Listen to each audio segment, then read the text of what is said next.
Recording in progress. Welcome to the second season of the now Strategos podcast. Strategos is a Greek term which roughly translated means generalship, and it is part of the origin of the English word strategy. My name is Britton Jacobson. I own a few entrepreneurship endeavors, work a full-time W-2 job, and enjoy learning. I appreciate you being here. Let's get into the episode. One of the things I started doing in 2020 was, and I can't remember, it's like, I'm sure YouTube recommended someone watching a song that like I had listened to or something. And it was like a reaction, first time reaction to X song, whatever. And so it started because I was watching people react to comedy, like Bill Burr and stuff. And so then from there, like I started watching people react to songs. And then I found people that react to movies. So like now I went through, I watched so many reactions to stuff. And it's crazy, like people's channels blow up overnight because there's literally these armies of fans of the movie or the song or whatever it is. And so as soon as you post a reaction, the entire fan base comes running over, subscribes to you, and likes your stuff. So people would go from like 20 subscribers to like literally tens of thousands over the course of a few months. Because, people were just sitting at home and they were just like, it's so cool to watch somebody react to your song, your favorite movie, your favorite comedy or whatever for the first time. And so I over winter break, I showed my brothers a couple of like reactions to Lord of the Rings. And now like Revere's into it and stuff. And so like now we chat back and forth about the reactions. That's hilarious. Yeah. It's like people watching almost. Mm-hmm. Yeah, basically. And it's like truncated, so you aren't watching the whole thing. You can do the people that. So the next thing that they do, like once they have a decent subscriber base, they go and they create a Patreon. It's like some of these people have thousands of Patreon supporters who are paying $1, $3, $5, $10, $100 a month. And then you can like watch the full reaction and do polls on what they're going to watch next and react to next. And like, give feedback on merch and like this whole thing. So there's one channel that I follow. She's at 160,000 subscribers now. And like she started like a year and a half ago. Crazy. Yeah. That is insane. I'm going to try and reach out to a couple to see about if they'd be, I want to send them like a box of Chosen Candle just to be like, say thank you. Just as a way of supporting like what they're up to. I'm like, hey, I've appreciated your content. Just wanted to say, hey. And then I want to see if I can get one or two of them possibly to become part of the first influencer cohort for Chosen. I think that'd be really cool because like you get with like YouTube stuff, it's like everyone's watching it. You get that it's like it's always there. It's as opposed to like an Instagram thing. It like goes down to the bottom of the feed or whatever. And if like it's a something that they care about, then that'd be like really cool. So yeah, that's awesome. I didn't know you're gonna do kind of like an affiliate thing with the candles. That's really cool. Yeah, we've been working. Jean-Marie and I have been working hard on it. So she's probably she's been working harder than me. Making all the stuff. But yeah, so I installed GoAF and went in and created like an affiliate like profile, built it out, created the tiers. And then she's been like working on the marketing stuff, which I need to go in and, touch it, well, not edit it, but, review it and then throw in my edits. And basically we're going to build out we'll have like two outreaches. So we'll have one outreach, which is like preemptively sending stuff like a box of candles or whatever, along with some marketing materials. And I'll probably handwrite a note to like people that I'm like a fan of, just be like, hey, like I'm just a fan. Here's what we're doing. But either way, I just wanted to share this with you. Appreciate what you're up to. And then we'll have like a more planned where we'll, create a list of influencers and we'll say, hey, we'd like to work with you. Here's basically a form, which I built into GoAF Pro. So I'm using their sign up form and basically like, what's your Insta? How many followers do you have? Like just all that sort of stuff. And basically create a funnel. So if you're interested, you can click the link, fill out the form, and then we'll review. And then if we accept you as ambassador or whatever we're going to call it, then we'll send you some candles and then we have like requirements and stuff. So you have like a minimum investment on your end, but they have to sell a certain amount of product before they get free stuff, basically. So basically if we've accepted them into the program, they'll get a box of whatever it is, 4 or 5 candles, whatever. And then they can use those for content. Right. And then we're requiring a certain amount of content per month. So like 3 posts and 4 reels or whatever it is.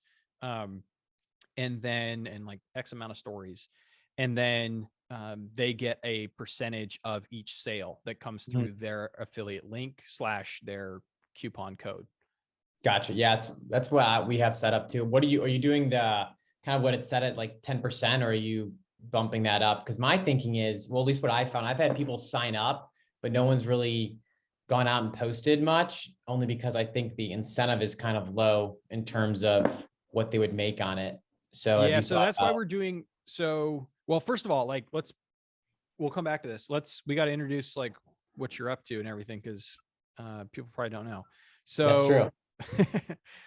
you and I met, I was thinking about this. You and I met at a housewarming party for Vienna, my sister, because you used to work with her at the same company. And then we were just chatting and, kind of we're fans of each other's existence, became friendly.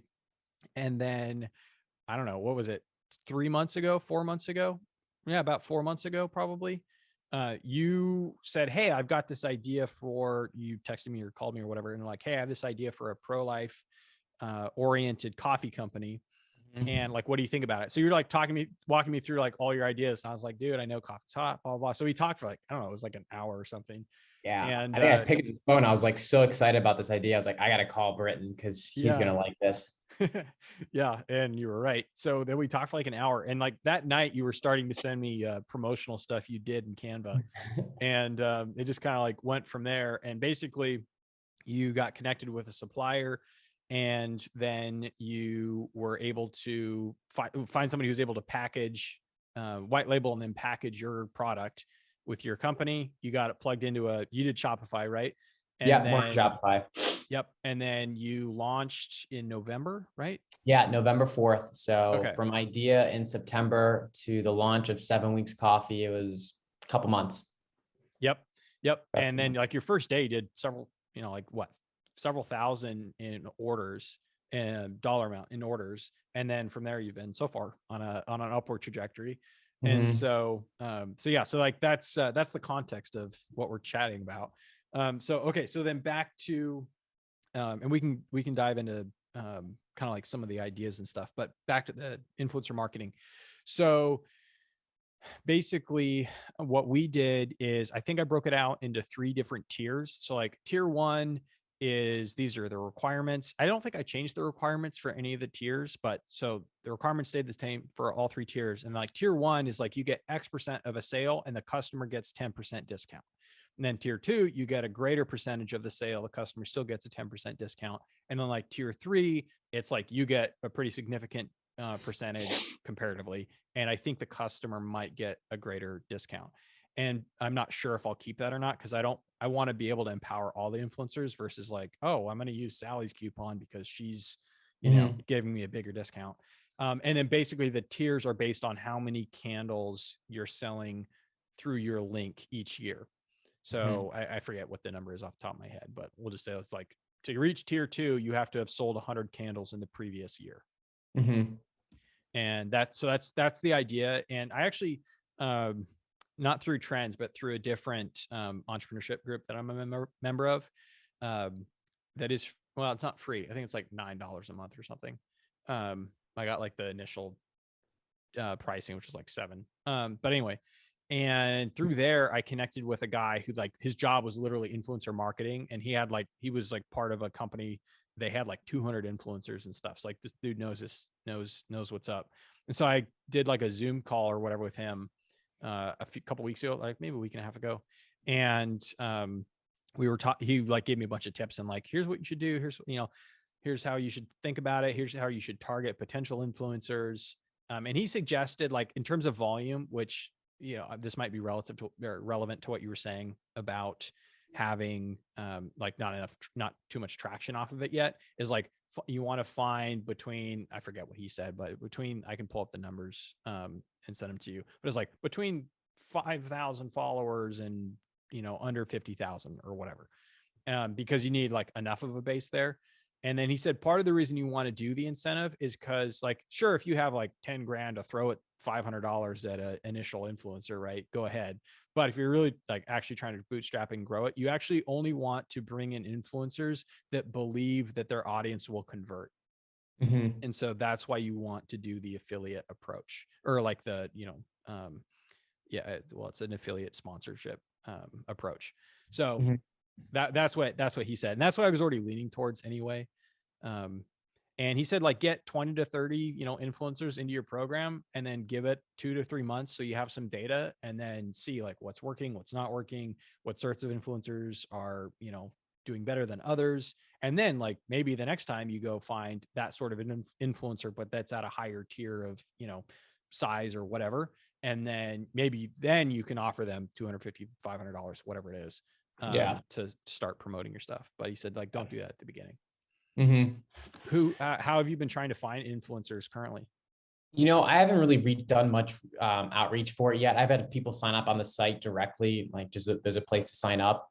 They have to be accepted. So I have like an email that goes out to them that says, hey, just give me some of your background, kind of who your audience is. How do you plan on sharing it? I've had a few people reach back of kind of who they'd share it with, but nothing has really come in and converted much. I haven't pressed What much sort of into it. content are they producing, and like how often? I think only a few pieces have gone out. I really haven't put much time into it, or been there to follow. But some people that have reached out haven't even been social media followers, but like a radio host or other people who have just networks that I wouldn't even be to tangibly kind of be able to track that. Yeah. So Okay. I'm thinking about getting more into it. I have like this love-hate relationship with social media. I don't know if you do too with like running your social. We spend so much time on it, I think, and like I think that's like a big drive. And I was like, oh, what's your social look like? But in terms of like converting sales, I mean, I get word of mouth and events and other things like that. I mean, way better in terms of like sales than through a big call to action on an Instagram post. I mean, you might get 100 likes on a post, but one person will end up converting or buying. I don't know if you've experienced that with Chosen or not, but kind of the love-hate relationship with social media, which is if you're not really big enough, you're not going to get the traction you kind of want or the scale from the beginning. Gotcha. Um, we haven't done any in-person stuff for Chosen. In part, Mhm. like the part of the plan to start with was to do that, but then like it was like we started February 2020, so then it's like everything shut down. Yeah. And like the margins for online are better than like wholesale, unless you're like in person selling it, like at a farmer's Mhm. market or something like that. And so I was always interested in trying to figure out how to make online work. I like actually one of the things we're doing February, yeah, so this month is we're gonna like roll out a secondary product, not secondary, an additional product that's like cheaper to make, and like we're gonna bump the margins up on both, because in order for it to really work and scale, I need better margins. So like Mhm. the price is going to go up, but then we'll have a different product that will kind of compensate for it, um or like not compensate, but make it so that if you don't want to spend that much, you can solve it this way. But as far as, so I've always been focused on the influencer side. On top of that, or like on the online side, on top of that, like I really like the creator economy, so I enjoy like influencers and like TikTok marketing or influencer Instagram marketing, Facebook marketing, and like YouTube marketing. Like I like that stuff. And I'm a big fan of like, I buy stuff if the people I follow are like, hey, this is really good. Just today I was like listening to My First Million podcast, and they were talking about like Amazon Basics moccasins, which I don't need moccasins, but I was like, oh, maybe I want one of those, you know? So I looked it Yeah. up. I don't think I'm going to get them because I don't really need them. But anyway, I was just like, oh, I was like, I was literally this close to clicking buy, simply because they mentioned it. And so like, I think, and then I think the other part of that is that when it comes to online buying, is typically you need that consistent reinforced reminder. And so like Mhm. that's why like an ad like never does well if it's the only time you see it. But by the fifth or sixth time you're seeing it, you're like, oh yeah, you know what? I'm gonna go ahead and make that purchase, because it's like slowly building in your mind.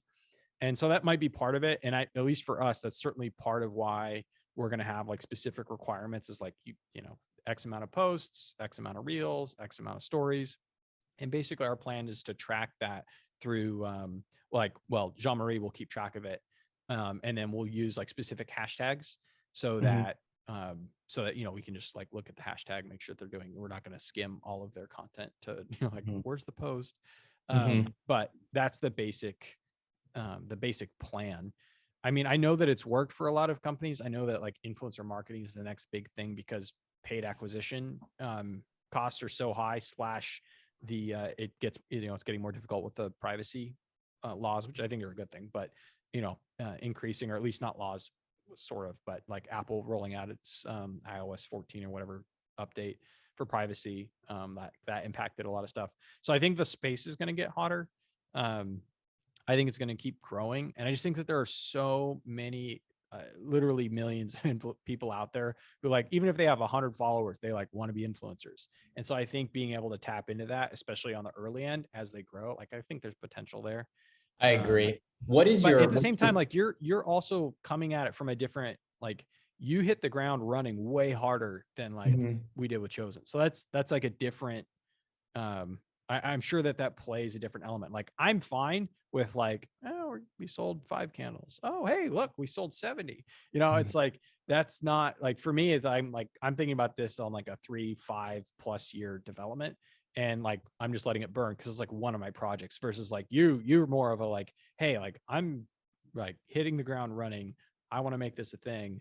What can I do to make that happen? So I think you had a lot of things in place at the beginning that like I didn't have.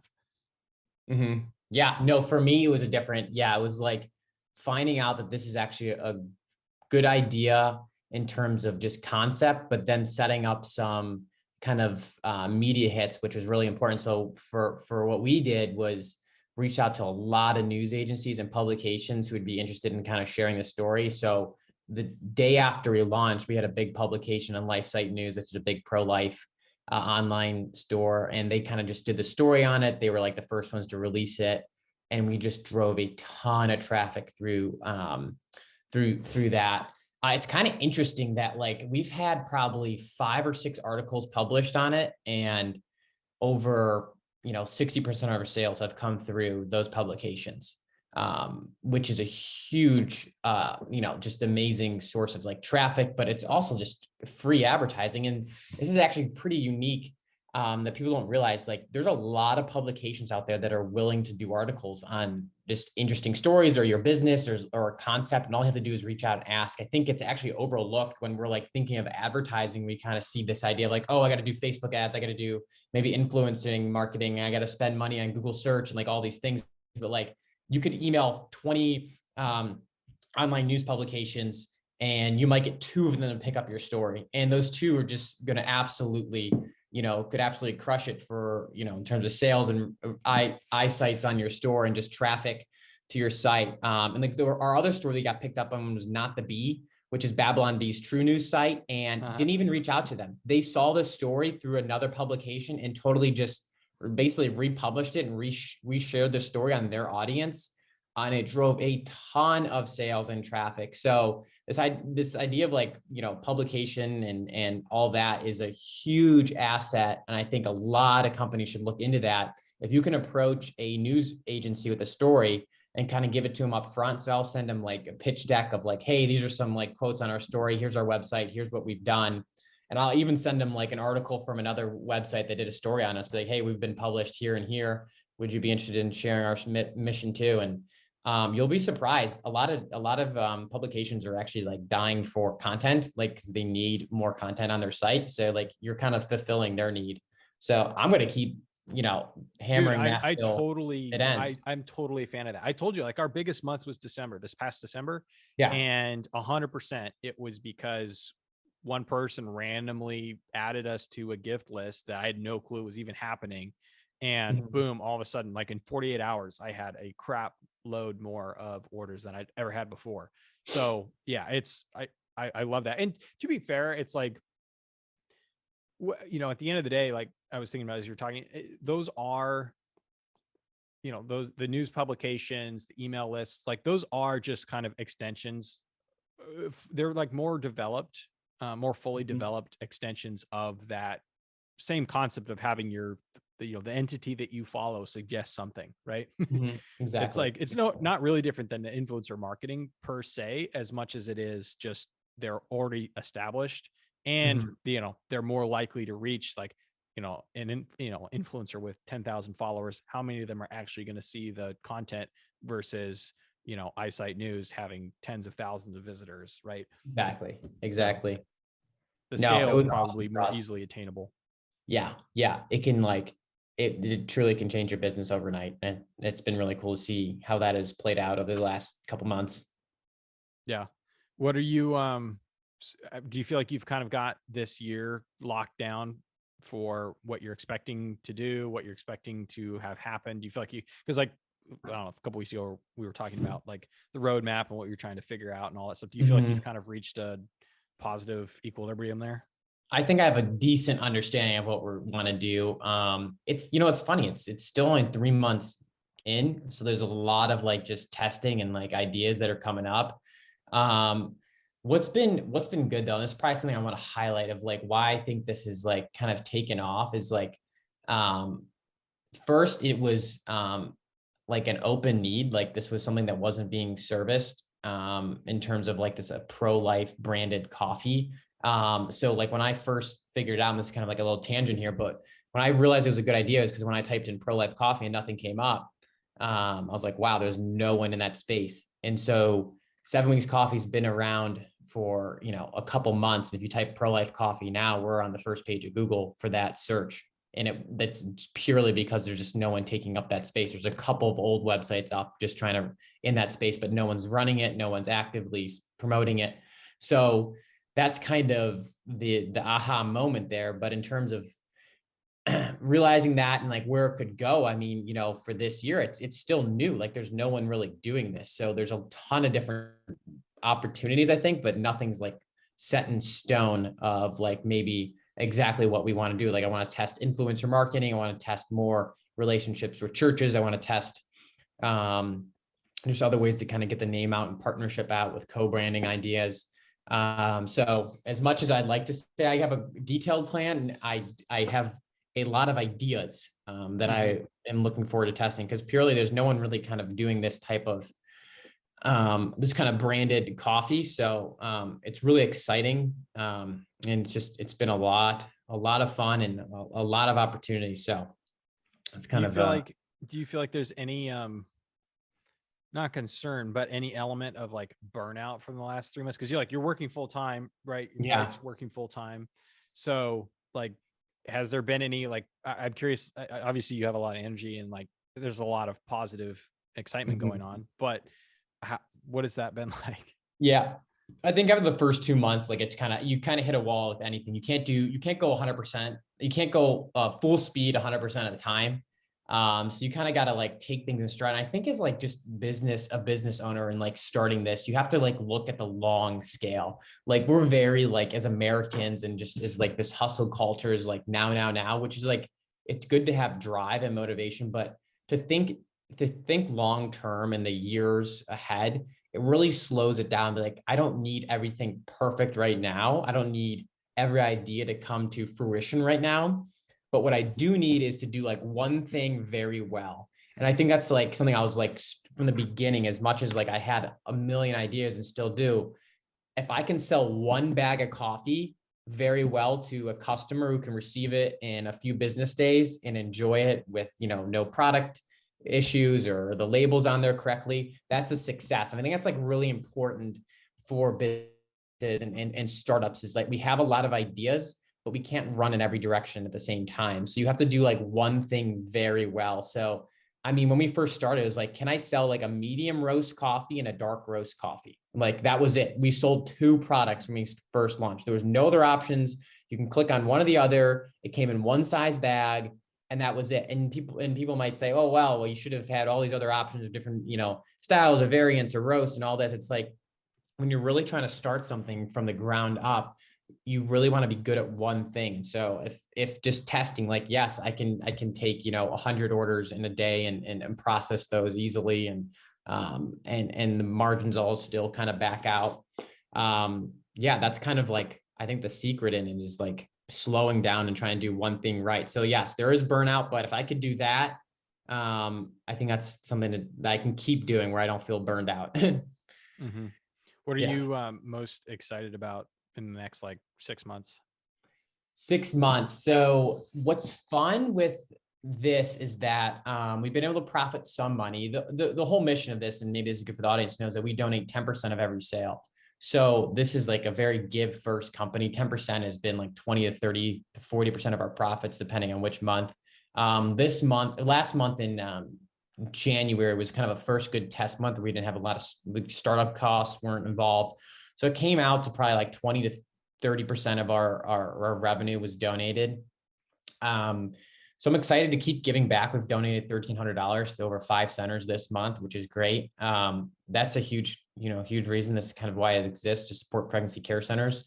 What really excites me is just being able to kind of take what we've done and reinvest back in the company. So after being able to profit some money, we're taking that back and we're going to develop a new website, kind of create a few other products, a simple merch line, but this under the same principle of let's just sell like, some quality gear, right? Some t-shirts and some coffee stuff, mugs. There's a big audience for that. And then a couple different coffee lines, like a decaf. So adding those things, but it's fun playing with like house money in sense. Like it's very cool that like, yeah, we were able to profit. We gave a ton of our money away, but we were able to make a profit, which is important. We want to grow as a business. So you have to earn something. So just taking that and just reinvesting into the business is probably the most exciting thing. That's awesome. Yeah. Yeah. I hear that. I hear that. Why are you, we started talking about this a little bit right before we started, but tell me again why you're trying to build out a new website. Cause like you're on Shopify, right? So like, you're staying on Shopify, you're just changing your template. Yeah. So I've done a lot of like product comparison to other sites, and you probably heard this, you can do a lot of site comparison. I'm sure you've heard of Built With, which is like kind of the search engine to see what other people are running on. And I've noticed a lot of people running on Shopify, a lot of e-commerce sites, a lot of coffee sites. And I was like, wow, that's a beautiful website. It's a beautiful template. And you kind of see that like what people are getting on their landing page is a really important piece of like telling your story and kind of the quality and ambiance of like your mission. So for me, I want to really tell this story of like, hey, we're a unique position coffee company, as a pro-life coffee company that donates 10% of every sale, and kind of show that in just a beautiful array and kind of display. And as we grow and donate, I mean, we've donated to 9 centers already, 8 or 9 organizations. And so I want to highlight each center. So just being able to have the template to kind of like highlight each center and give that like its full due attention of this is where our money's going and this is how we're having an impact. That's for me why a new website is going to be important, because we really want to tell this story in a very just eye-catching way, but also in a way that just draws people in and people can share it, something that people can kind of look at and get updates on where we're giving. So that's why it's important to us to kind of put some time and attention to like a kind of a upgraded website. That makes sense. Do you guys do all of your own like like social media and like the graphic design, like all that sort of stuff? Yeah, I know you did at the beginning, but are you still doing it? Yeah, I'm running basically everything. I have a couple friends here in the area that have been helping me out with stuff. They're kind of some designers, but in terms of like everything that is made, like I'm really bootstrapping it on my end, creating the content, creating the template, the website, getting some maybe advice. I like to run it by some people, including you, because you have a good eye for things, Britton. But it's still very solo entrepreneur here, solopreneur, which is fun. It's fun. It's like your kind of baby and you're growing it. And dude, it's nice that you get to enjoy that sort of stuff, and get to see it as fun, because I'm like on the flip side. I don't enjoy it. It's like I don't mind reviewing it and like critiquing it, but like having to create it or be creative about it, dude, I hate it. It's like I would rather sit on the couch and do nothing than like have to go like, oh, like how am I gonna make this Instagram picture look good? I literally just like totally not my thing. So it's kind of cool that you get to, and I don't know that it's necessary. Well, the caveat to that, not being necessary is I have to pay, or for a founder to feel that way or to be that way. It's like, I have to pay somebody to help me or to do it for me. Yeah. And like Jean Marie and we have like a really great working relationship. Huge fan.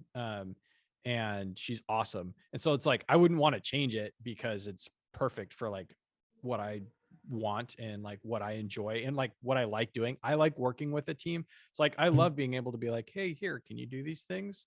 And then it's like, boom, they're awesome. They turn it around. Like, yes, that's what I was looking for. Okay. Or like, Yeah, that's hey, definitely. So I'll agree with you on that. I would definitely rather enjoy that. But as of right now, I'm gonna have to wait to down the road to pay but at someone least to you see my can see it as Instagram. fun and you can enjoy it. Like, dude, I could not, Yeah. like, if I had to do it myself, Chosen would not be here, period. It's just like, it's like, No, I not feel only you. do I not enjoy it, I suck at it. And so it's like kind of both. Whereas like, I feel like you have an eye for it.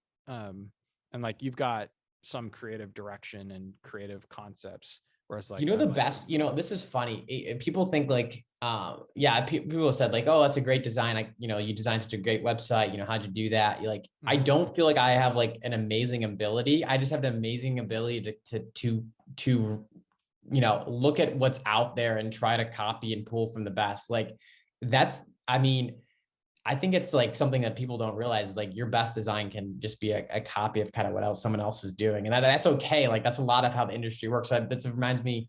So Walmart, which everyone knows, the founder, Sam Walton, would literally go to other big box stores and be like, oh, how do they do that? How do they do that? And just take notes and be like, oh, we're going to copy that exactly and make it 10% cheaper.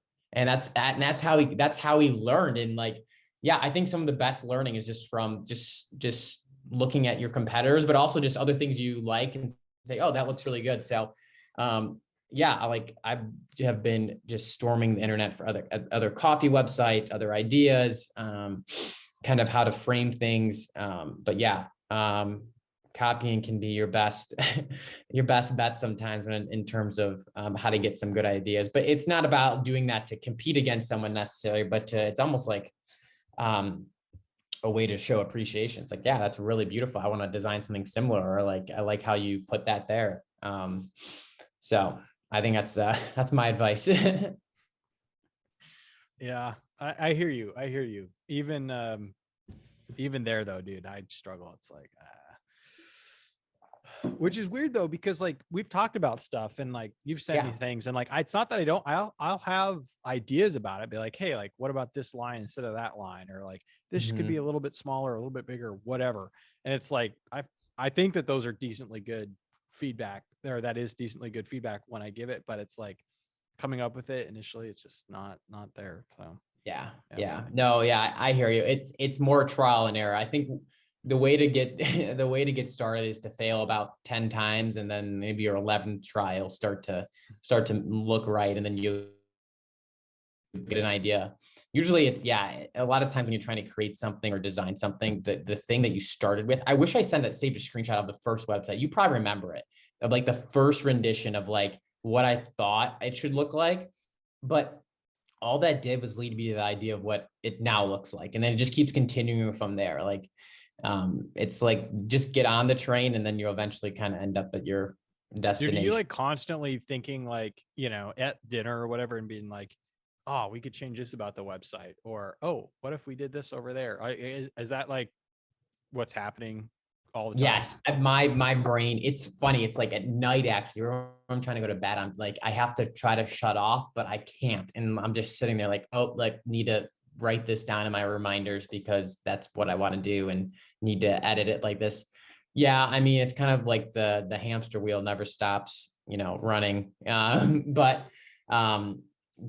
that's how I guess that's how you kind of have to go for a little bit, because as you're starting, like everything is new, right? Like, there's nothing established yet. I mean, 70s Coffee as a mission is established, but as like kind of this brand continues and how it should look, that's all molding and kind of how it should be. So Do you know how yeah, many sales you're trying to hit in 2022? um, 2022, I would like to get to a solid 300 $300 to $500 a day. We've had a kind of a run where we've seen like $200, $300 a day, 150. But it'd be nice to move at least 2,000 a week consistently. And I think by later in the year, it could be more than that. So, because we've had a couple, like this month, we've crossed over 32,000 in sales total. Last month, we hit 14.7 plus an event. So we hit over 15,000 in sales for a month. I think that would be hard to repeat for the upcoming month because we had a lot of publicity last month. But if we could run at let's see, 15,000 a month. I don't do public math. So that's not 2,000, just over, that's over 2,000 a week. Yeah, that's over 2,000 a week. That's like, yeah, 3,000 a week, 3 times 4. Yeah.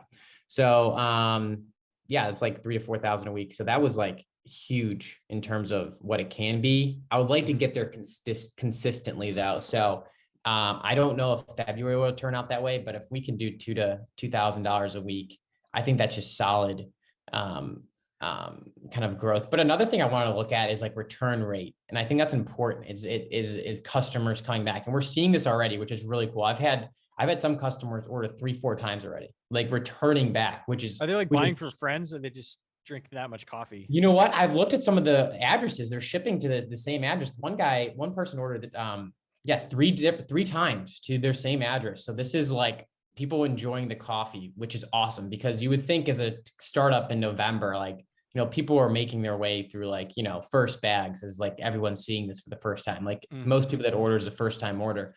But the last couple of weeks have seen a handful of returning customers, which is a cool metric to kind of track by. So returning customers and then kind of just sales consistency would be. Dude, how are you handling the whole like margin on one bag versus like 2 bags and stuff like that? Because like I think what I'm doing, because like I order from you now, and like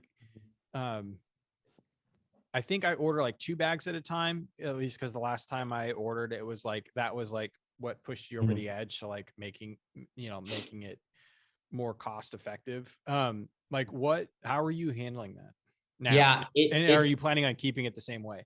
It's kind of, like, yeah. I'm doing the same thing with Chosen. It's like on one candle, it's like the margin's so tiny, but if you order 2 candles, it's like 3x the margin because shipping costs. Exactly. Yeah, that's totally same thing for us. On one bag, it's the worst margin. I'm eating some of the shipping costs. I've been playing around with the shipping costs for a while. Actually, yesterday I am testing out free shipping on larger orders. So on 3 bags or more, it's okay. free. Yeah, because didn't you do it like a $50 order or more? Wasn't that what was in your email or something? Yeah, 50, or like 50 or more is now free shipping. So I had $5 shipping on this kind of the same terms, but I think free shipping is just an incentive. It's an industry standard with e-commerce, is like a lot of companies offer free shipping. So it's where you want to get to as an e-commerce site, is to have a free shipping option, because in terms of purchases, you might, get 3 new customers. I've talked to multiple people, and they've told me like, yeah, if I get to the cart and there's a shipping cost, I just stop. Yeah, it's a huge deterrent. I mean, you can track it. You can track. So, and online conversion. So I get 6.7% of users add to cart, 3.89% actually check out. So I'm churning, 2.5% of that. So which is 2.5% less, which is, 35-40% of all cart people adding. Now, some of those might just be checking it out, so you have to maybe count in some natural churn rate there. But yeah, I mean, shipping is a huge thing. I literally stress that what keeps me up at night is shipping, because I'm trying to figure out how much should I charge on one bag. Is it worth making like a 15% margin on one bag, and just having it because the customers are going to buy it, versus they might not even buy it at all. So I'd rather profit. Are you under like 1 pound shipping weight on one bag? What'd you say? Are you under 1 pound shipping weight on one bag? Yeah. Yeah. It's 12 ounces. Yeah. And Okay. So yeah, we don't ship by weight. does that help? Because I was like listening to some podcast, I don't remember what it was. And they were saying like, if you can get, I think it was My First Million. If you can get like under a pound, this is a little bit old info, I think, but if you could do it like under a pound, your shipping cost was super low versus like if you're over a pound, it kind of goes up exponentially. Or do you just offer like the same flat rate? So we ship with flat rate shipping. So it's not by weight. It's USPS flat rate. So it's like a Oh, padded. we knew you use their packaging and stuff Yeah, too. we use there is, I was trying to play around that today. There actually is a under 1 pound, like you can ship a t-shirt for like $4. Yeah. A That's what I bag of was wondering, coffee, if there's a way to do that for the one bag. a bag of coffee is 12 ounces. And so you have 4 ounces, which I think is probably the weight of the actual package itself. So you're over a pound because you have to include the package weight too in that. So I think that's why we use flat rate, the flat rate Gotcha. settings. Yeah. Okay. So the one bag stinks because it'd be nice to offer like $4, shipping on one bag. So it's a small entry because our Yeah, most expensive shipping option is one bag, which stinks because first time purchaser might not want to buy 3 bags of coffee. They yeah. probably want to buy one bag of coffee. Well, I To guess try like it. as you learn like return rate, then it might be, easier to be like, well, it's okay to make almost no margin on one bag because we know the next time they're coming back for two. Or you Yeah. could even do like a first time discount where it's like, if this is maybe that's the way to do it, dude. Have like a first time discount code. And I you do can, I know have. you can, yeah. So yeah, I know you can set that up in Shopify and you can just set it. Yeah. Yeah. I might, So maybe that'll solve that element. I do have that. So it's kind of nice when you go on the site right now. You kind of hit like the landing page and kind of you learn about the mission. And by the time you scroll down to where you can click on a product, a pop-up comes up and says, unlock 10% on your first purchase, subscribe to our email. So we get a lot of people that end up clicking on that.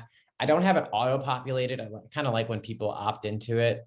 Kind of I'm shows. saying like if you have like a little blurb or something, I don't know, but like where it's like first time purchaser, use this code, even just to get like getting that order, regardless of the additional 10%. Like how many of those people like, so, select the 10% and then don't place an order, or like forget to apply it. And then they're like, go to the checkout cart and they're like, oh, I don't want to pay $100.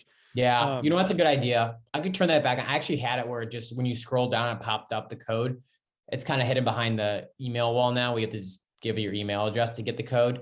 But I did have it for a little bit where it just automatically popped up. Like use maybe code. at least, I don't know. It's like I mean, I know most websites and companies use the email, wall. But that's probably because they're following up right after and then again the next day and 2 days later with saying, hey, don't forget to make your first purchase. Hey, don't. So I don't know. Maybe it's better to keep it, but that's probably that's good advice. It probably is better to just keep just put the code up there. Be like, hey, this is your code. you can test it, see what happens, like in terms of like rate of what's being left in the cart before versus after. Yeah, no, I agree. That's a good point. Yeah, at least you have data to play with. So yeah, I have some to look at. It's kind of hard to sort through all this and kind of see how. It's funny because we have like 3 big news stories. So you see these giant spikes in like orders. Well, it's like, oh, okay, that was a great week. How do we do that? Well, we got published and sent to a couple 100,000 people. So well, I bet you can follow up, dude. I wonder if you could follow up with them and say, hey, like, is it possible to get on your like email list and see like what the requirements are, what it takes? Because then you could be like, they read the story and then there's a follow-up in the email list. Yeah, I've talked to a few. There's some of the lists are so expensive to rent. Like they're like $5,000 for one send. And it's just a huge, so like, that's what I've been debating this for a while, like how much I want to spend on like advertising as I'm just getting started. And I'm just hesitant to like go all in. I did a small ad test, like a $500 ad buy with some native placement ads, which turned out okay. Like I didn't obviously return what I invested, but those customer value can be a lot longer and stretched out. Yeah, the LTV. Yeah, exactly. So it's tough. This is the thing with startup. Like I'm trying to like just find a plan to stick to it in terms of like where I want to invest and where I want to put my time. Like I'm perfectly happy, like not jumping into advertising right now and trying to establish like some more like partnerships or like maybe a church partnership or more in-person events. And we've done 3 events, and it's been super, super successful. It's really cool to sell in person and kind of get the word out that way too. So Yeah. My guess is that consideration is mostly going to be relative to scaling. So like going to a church, right? You might sell 500 more bags than you would otherwise, but what's your rate of return on that versus putting time and effort and money into reaching 10,000 people via a news influencer, Facebook marketing, whatever. And reaching scale, because it's certainly, and maybe that's what you do at the beginning, is it's like easier to get customers in person, and then once you've reached a certain equilibrium, you can then say like, all right, now we're going to tackle scaling via ads, or advertising, we'll say. But that's probably I would assume that's like the main consideration that like most businesses walk through, is like, it's probably easier to sell your Mr. Wonderful cupcakes down at the local farmers market, as far as like a 1-to-1 ratio, but you're not going to reach 1 million cupcakes sold if you're not at scale. yeah, that's so true. And that's a huge, I think I need to do that when I'm ready to like go, jump all in for that, because that is a time and investment process, and like really building out some good creative and content. Well, that's the nice thing about the influencer side, is you don't have to make the content. Yeah, here's a question with influencers. What's in terms of like acquisition cost, right? So you're paying an acquisition cost by giving a commission. Like, are you okay with, making a small margin or even potentially like breaking even on a cost if it's a new customer? Or how do you see, what you're paying, for the influencer? Yeah. I mean, overall, I don't mind breaking even with Chosen. Because it's like, Really? it's not my personal goal to like, at least right now, like make money off of it. It's literally one of 3 main projects on top of, 3 side So projects. if you pay an influencer your margin on what you make, you're okay with that? Yeah. Cause like my only goal is so that's the other thing, right? We've talked about this in the past. Like, I do donations based off profit. So I'm only really doing a donation after I've paid, Jean-Marie, after I've paid, my Shopify store costs and whatever else, and after the influencer's been paid. So technically I'm making revenue almost regardless of what happens. So even if it's $1, I'm donating 10 cents now, as opposed to like I'm donating, $1.85 on an $1850 candle. So that's, I think there's pros and cons to both of those, right? Models. But so like, that's where it's probably a little bit easier for me to like, I mean, whatever I'm left over with. I think that for me right now, well, I have 2 things. So one is I'm just more interested. I just want to sell more candles. And I think an easy way to do that is to reach out to influencers. It's a medium that I really enjoy and I have fun with. And I like having my hands in. So to me, it's like, I'm okay with that. And then second is because I'm also testing it for like future projects and stuff. So that's something else in my head. And then second is, for the margins. So like my plan is to bump up my margins. So I think it was my first million podcast, and I was catching up this last week and a half, and they were talking about scaling, and basically you want to be at around 60% margins, cost of goods. And so like, I'm going to have to raise my prices to get even anywhere near that. And that's why we're going to do a dual product thing. But and we're still going to be like, our candles are like, they're really good. Like, they're really good candles.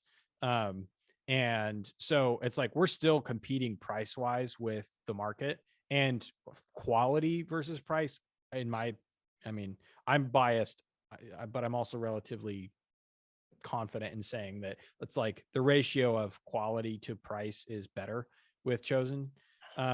So like, I think that between those two things, I haven't been super worried about the Mhm. margin cost on what we're paying an influencer, giving to an influencer on each sale.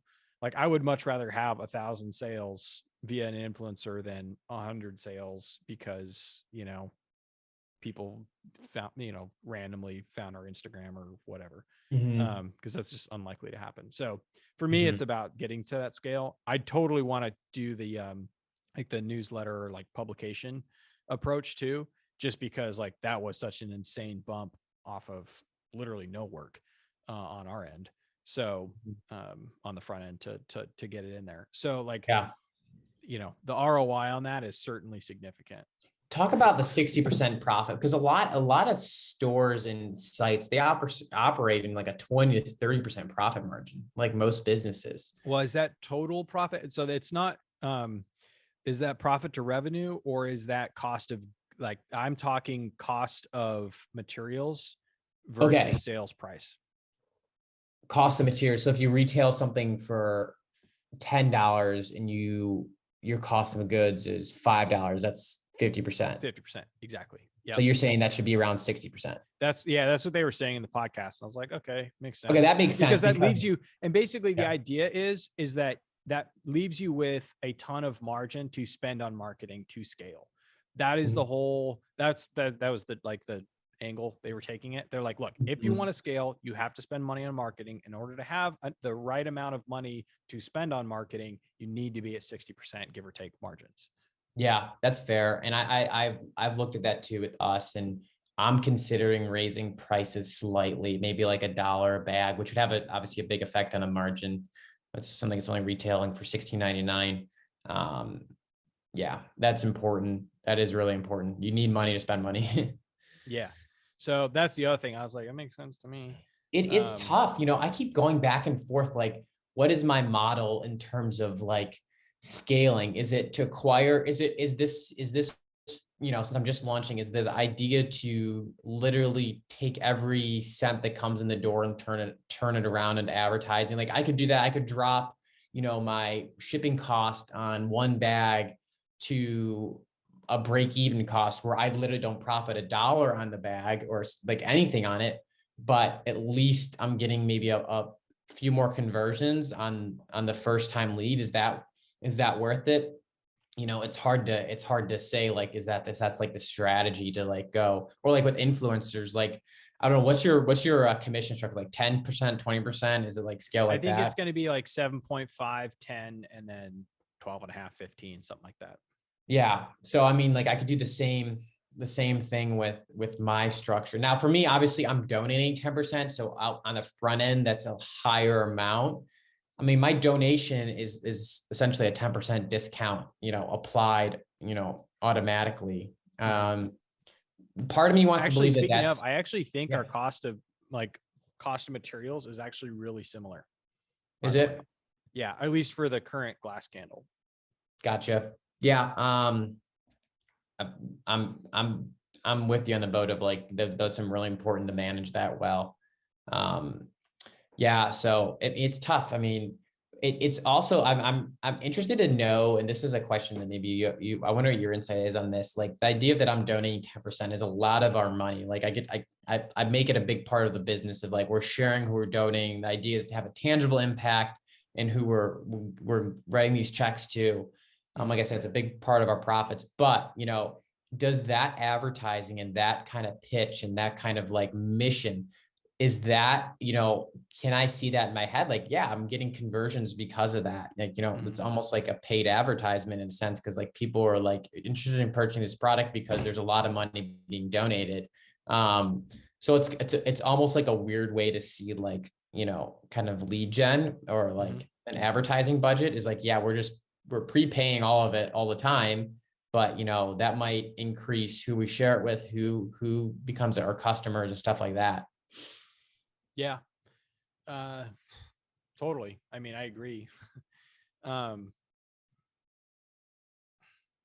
I mean, I think with coffee, you're also relatively safe because like you guys have really, it's super high quality coffee. Like Yeah. unless you want to spend a crap ton, it's the highest quality of coffee you can find for the price. Mhm. All right, it's very good. Um, and so I think that candles, I feel like can be a little bit harder because like your candle burns out and you kind of throw away the jar or recycle it.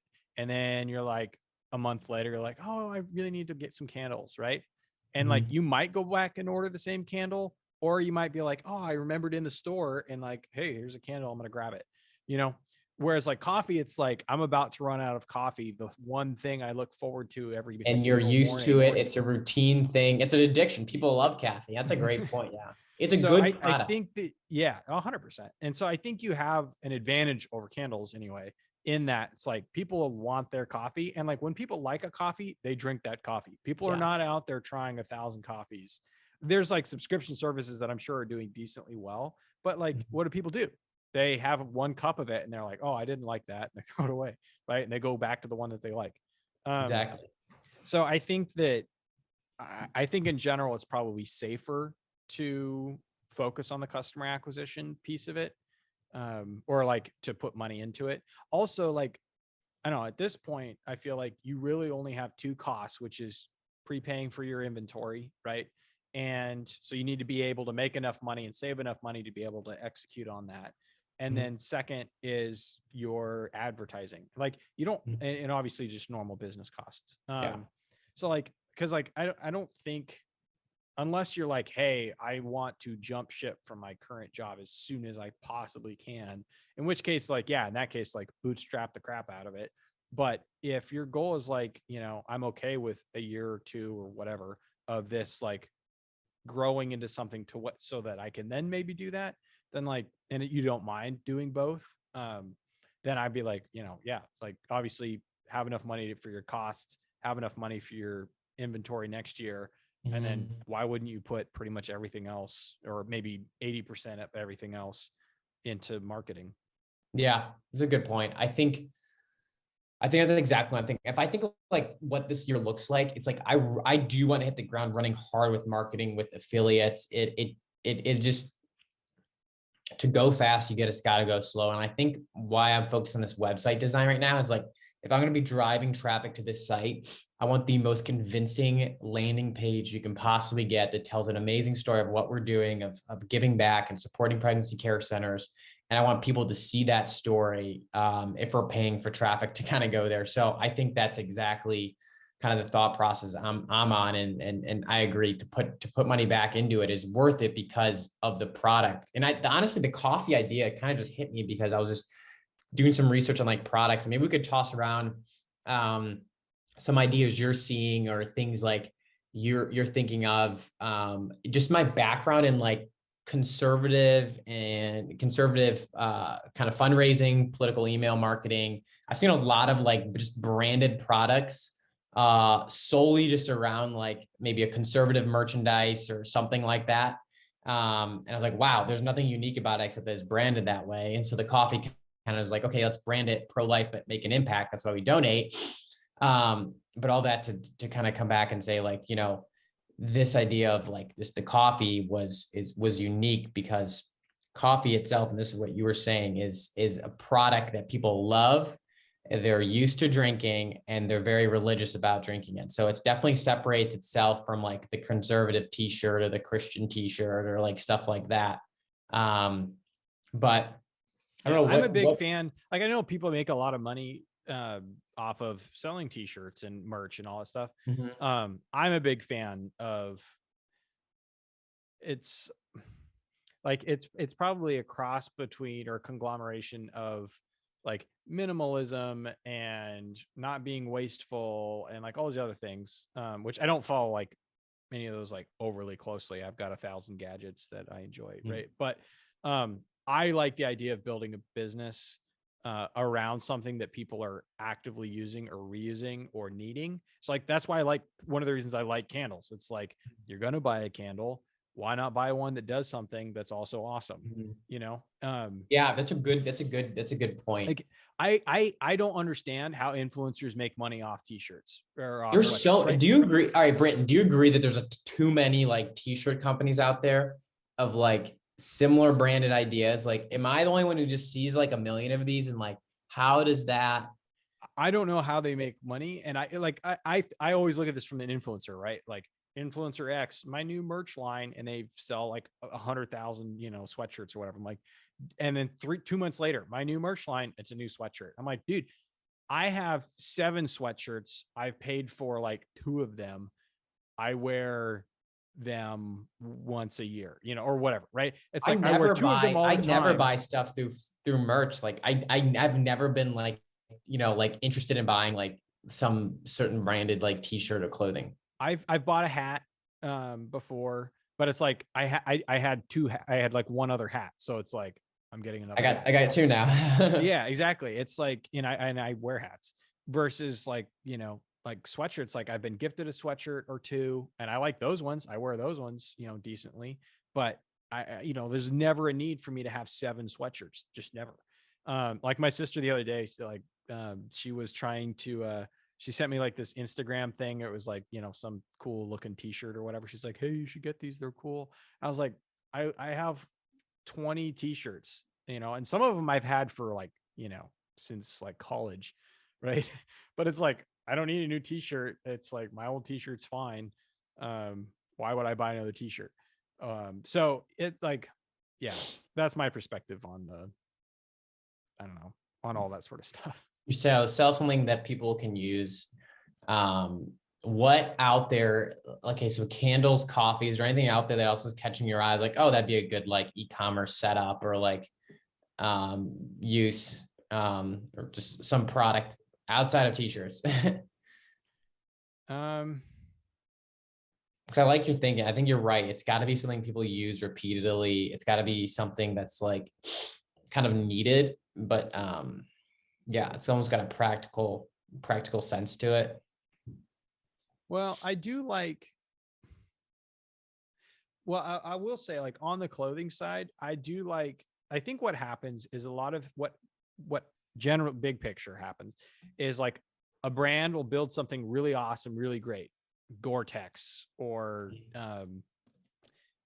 whatever famous jacket company or Cabela's or whatever. Right. Yeah. And it's like, it's in a niche and it's really good quality stuff. Right. And then what happens? They scale up and they start manufacturing in China or wherever. And the quality goes down like 20, 30+%.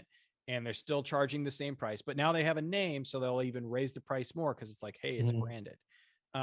And so like, and then what happens is a smaller company will come in and say like, oh, that stuff, get the real good quality stuff made in America or whatever. Right. And, we're charging a 20% premium, but it's better quality. Right. It's like, I think about like, that's where I think you could do something with clothing, right? Which is completely different from like, hey, I've got a new t-shirt with some random design on it. It's like, or a new sweatshirt. It's like, no, this sweatshirt is for, being in the woods, or whatever. So I've seen that with a couple companies and I like companies like that. Like I want to buy from companies like that. So like case in point, like I want to go camping and stuff like that. It's like, I need some new socks. I was talking to a friend back home and he was saying that like, hey, we tried Darn Tough socks or whatever they're called. I'm like, no, I never even heard of them. Really high quality. They're awesome socks. They literally have a lifetime warranty on the socks. And right. I'm like, that's a sock that I want, and so it's like, that's where it's like clothing is like, hey, that makes sense. But that's less of a branded mission component as much as it is like a quality mission component. Same thing with like Jocko Willink's like Origin company. Yeah. Right? Yeah. With the Origin jeans, they're like $160+ jeans. I just ordered a pair of $35 Levi's off Amazon, but I would be totally down to have a pair of Origin jeans at some point. Quality, you're right. Quality is like it's a distinguishing factor from from a crowded industry. So like a quality shirt or like jacket, like there's a million jackets, but like you're right. A quality product is important. That really, I mean, a little bit like the coffee, like that's why like when I first started this is like, okay, I have a really cool mission and we have a cool idea. Like this is like, we want to support pregnancy care centers by selling coffee. People are going to buy it because they love that mission for the first time. But it's like really important to have a really good bag of coffee to sell too. And we luckily sell an amazing branded coffee. It's Ethiopian, it's especially grade coffee. It's the highest coffee you possibly could drink at like a reasonable price. So that's important. And I think that is a distinguishing factor. Like going back to what you said, like to have a quality product is, I think, underestimated in like the modern e-commerce world of like where a lot of people are like, oh, I'm going to start my site, I'm going to sell XYZ. And like people just overlook, like consumers really do care and look at quality. Like think about your own purchase behaviors. At least mine is like, I'm going to look and research and make sure this is the highest quality I possibly could get because I actually care about where my money goes to. Your customers are going to be the same way to your product. So it is important, yeah, to sell just a good quality product. Yep. And like on the one hand, that's harder than jumping on like a, Amazon business, e-commerce, FBA, whatever. Like that's, totally, it's like a different, to be fair, it's like a different game, and you can pick whatever game you want to play. For like a small business person starting out, like unless you're into the e-commerce and you're getting your ads and your click, cost per click dialed in, and like that's your thing, it's like, I don't know, people make tens of millions of dollars doing that. It's just not my wheelhouse.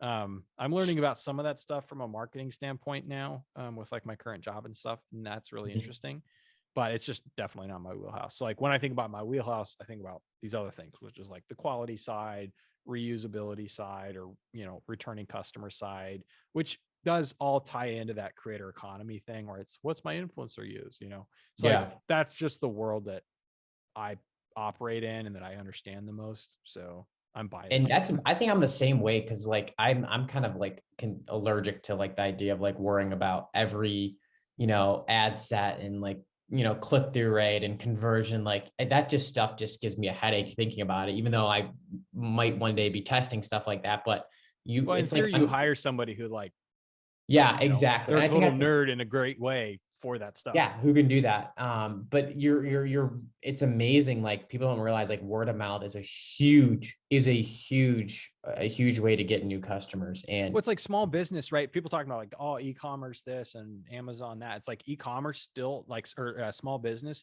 still drives a gargantuan majority of the economy. It does. And like I forget the number, but it's literally a gargantuan majority. It's insane. It's important. I mean, when people buy your candle or buy my coffee and like share it with a friend and they then go and buy it, like that's an amazing like acquisition. Like that is a proof of concept that you have a great product and that you're headed in the right direction, because you want that to happen. And if you don't have that happen, then you're probably, can't really scale, or you're not going to grow. Yep. Yeah. I think so, especially for this sort of stuff. But to be fair, it makes it harder too. It's like, how do you find the one customer that's going to share it with their 10 friends? How do you find, and then how do you ensure that they're, going to come back to you versus like, oh, that was really nice one-time thing, and then, leave. So, what we do when we send emails to our house file of like email lists, I think that's important. My focus for me has been cultivating like just a list of names. We have like 1,400 active emails that we get to email. I mean, it drives revenue. I think they're really good. Thank you. Yes, I really appreciate that. Yeah, I mean, and I don't know if you noticed, sometimes at the bottom, it's like, hey, PS, if you found this interesting, can you just forward this to a friend? I have no idea how many people have done that, but like, I'll drop that line in there to every meal, because like maybe one person will forward it to someone, and or 3 people, who knows? Well, I think it's also like, it's a balance between like, you don't want to oversell, like get out of my face, right? But then on the other side, I think it's also good to show people that you're like, hey, like, no, I'm pushing, I'm striving, I'm, I think you're striking that balance, right? But like, I think that line feeds into the positive part of that. So yeah, that's important. And I think that's like just all about being transparent. Like if people know, like I tell, like when I wrote like this whole thing started, I'm like, hey, I'm 25 years old. I'm starting this pro-life coffee company, like doing this on my own investment. Like just to make an impact in the world and to like really support pregnancy care centers and the pro-life movement. Because they matter to me, and I've got to visit a few centers. I'm like, these people are just doing amazing work. They're the hands and feet of the movement. They're, protecting life, coming to meet the needs of a lot of women who are just in difficult situations. And like tell your audience that, just share that. And that's what I'm trying to do. Just share, like, that's why we exist. If people really get to see the real you, and you're not hiding behind like, some like, oh, we're like a big, coffee company and like, we're all professional. And like, it's like, no, it's just me. I'm doing this and we're trying to do it the best I can. And like stuff like that. It's like, it's a couple of people that have been helping me out with some friends, but it's really just like for a mission that we all believe in. So, I mean, people listen to that and care. Totally. I agree. Yeah. That seems like a great place to wrap up. I'll throw like all your links and stuff and all the different descriptions and whatnot. And then people can find you. That'd be awesome. I really appreciate you for having me on. Happy to chat with you. Hope to be back sometime. Yeah. Well, definitely. 100%. We'll do more. It's we have good conversations, so gotta record them for posterity's sake. All right, man. Have a good one. All right. Take care.